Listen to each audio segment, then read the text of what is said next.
Well, hello, and welcome back to Supposedly Fun. I am sitting here on the couch with my laptop and a puppy, just working, and wanted to do a reaction video for the National Book Awards finalists for fiction. I did a video about the long list, and I am really shocked by the ones that made the final five. Let's start with the books that did not make it from the long list to the finalists, because that is, to me, this is really shocking, and I have to right away talk about On Earth We're Briefly Gorgeous by Ocean Vuong and The Nickel Boys by Colson Whitehead. I really thought those were the two frontrunners for the award this year, and neither one of them made the finalists. Wow, it's just, I guess it's not so surprising with The Nickel Boys by Colson Whitehead, because the National Book Awards really like promoting underserved, unknown writers or books that people might not have aware. They there was a year when all of the book winners were African American. I think that was the year Underground Railroad won, actually. So they also pride themselves on being quote unquote woke compared to other awards.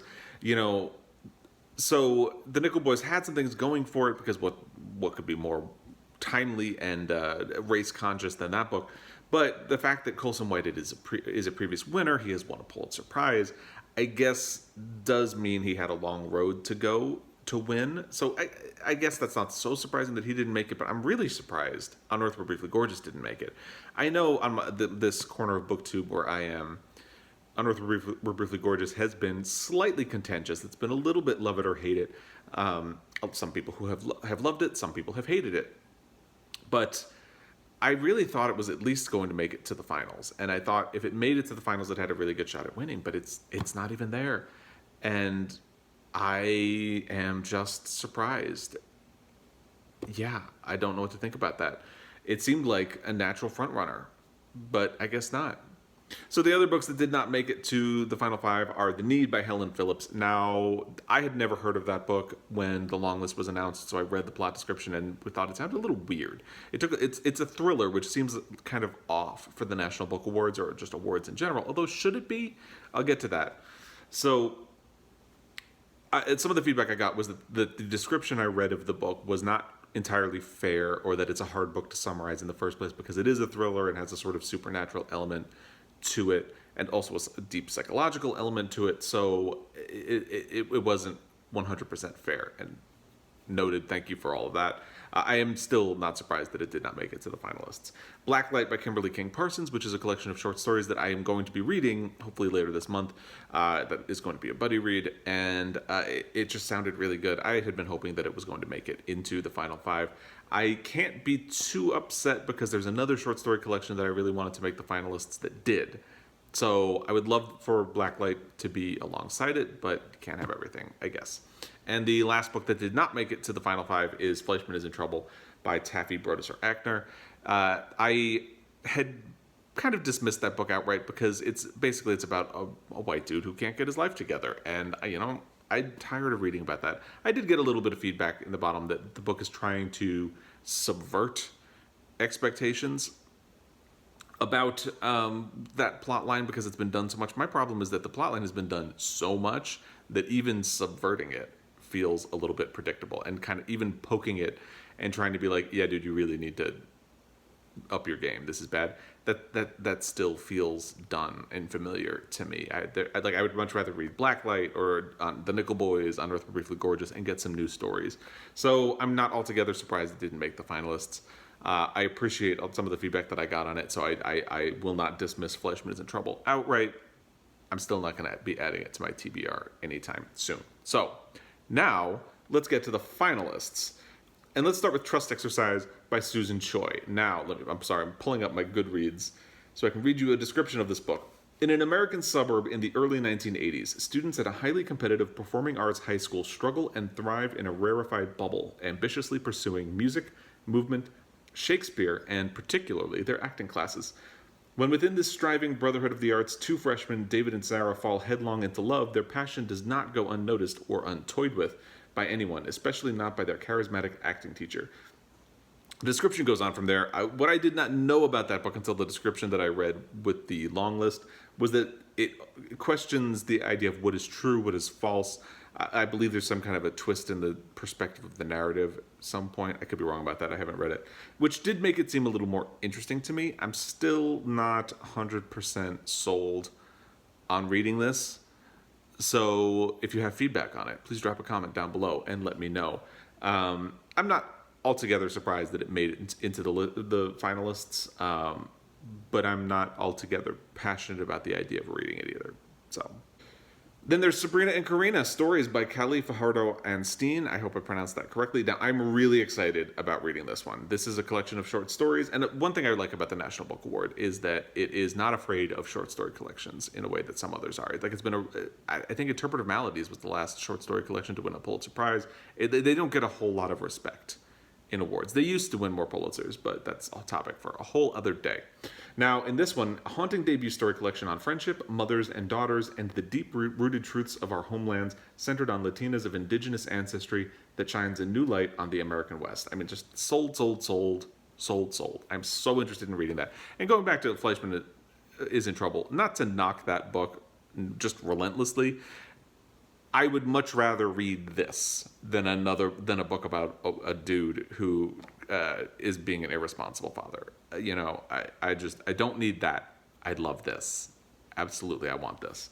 So I'm in my world, even though I haven't read it, I would love for this to be a front runner. I think it could be up there. It has potential, but I don't think it's the front runner. We'll get to that. Now here's a book that I'm shocked did make it into the list of finalists. It's Black Leopard, Red Wolf by Marlon James. Now, not only is Marlon James very much a known commodity, and it's not that the National Book Awards don't like nominating or awarding known commodities, they just really prefer to give boosts to people who they think might need it. It's just surprising, especially that he made it to this list, given that Black Leopard, Red Wolf seems very loved or hated.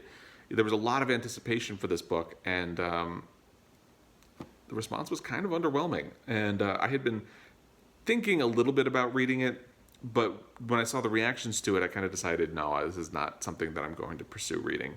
So I'm a little surprised it jumped all the way. To me, this is like the Testaments leaping onto the shortlist for the Booker Awards.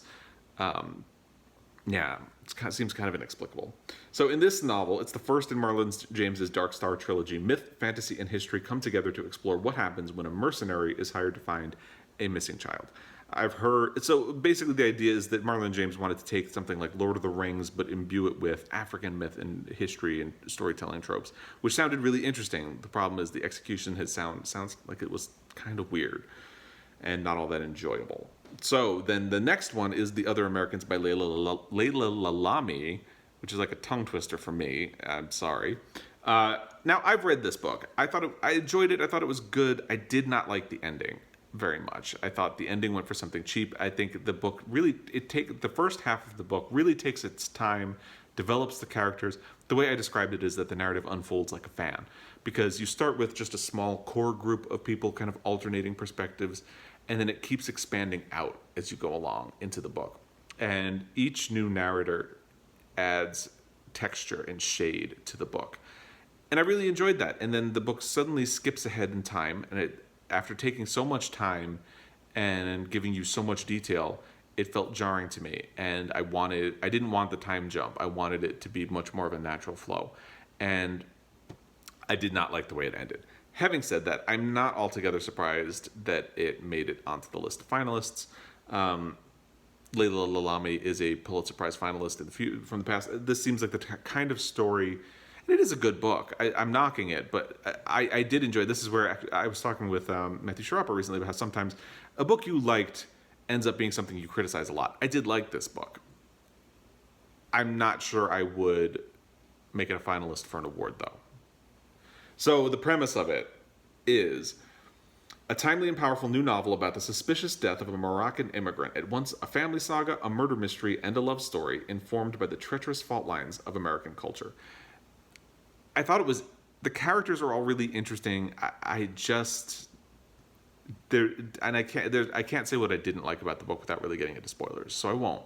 But for me, I might but I also keep forgetting about this book. Like every time when it was announced on the shortlist, I was like, oh, right, that's the thing that exists, which probably doesn't So I liked it, but I keep forgetting it exists, and I definitely wouldn't put it on the short list. But I liked it in some ways, which is, I don't know. I hope that makes sense.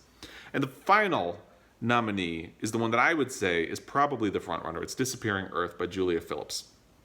For fans of Anthony Marra's A Constellation of Vital Phenomena and Thea Obrecht's The Tiger's Wife, the kidnapping of two small girls on a remote peninsula in Russia sets in motion an evocative, moving, searingly original debut novel by a dazzling young writer. Now, this is actually the one that I got the most positive feedback on from my long list reaction, and which means that I'm not surprised it made the shortlist after all. I had forgotten about it when I did my initial counting, and I think I added it into my shortlist predictions. So there's one win for me because the rest didn't go great.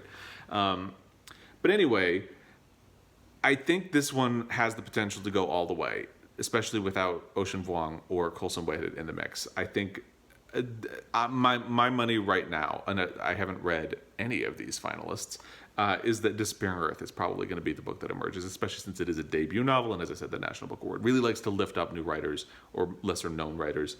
And the plot sounds interesting, so I may even be interested in reading this now, given the feedback that I got on it the last time, and what I'm seeing about it now. So that's the National Book Awards. I would love to hear your thoughts, what you think might win, if there's anything you're devastated didn't make it onto the finalists, and all that. Quick note: I may do a longer video about this in the future. I kind of referenced this earlier, that short stories don't get a whole lot of love from awards bodies. And that thrillers tend not to be awarded very much either. I don't know. I've been doing a lot of thinking about awards, and I would love to hear from you. But I'm probably going to expand this into a bigger video because I have a lot of thoughts on the subject. But I think there's merit to all different genres and writers, and popular awards don't always give them their due. So I don't know. I'd love to hear your thoughts on that. I'm going to think about it a little more and probably do a video about that next week, because I just think it's an interesting topic, because there are so many, and there's a sense that something like, say, a psychological thriller like the Helen Phillips book doesn't deserve to be on a long list or a short list, because it's a thriller in its very nature, and that should somehow be less worthy than a drama. So I don't know. I'm kind of just spitballing, but I'd love to hear your thoughts, because I am going to expand this into a video. The more I talk about it, the more I want to do it. So if you could give me some preliminary thoughts that might help me get that going. And anyway, as I said, I would love to hear what you think about the National Book Awards, long list, short list, and your thoughts on awards in general.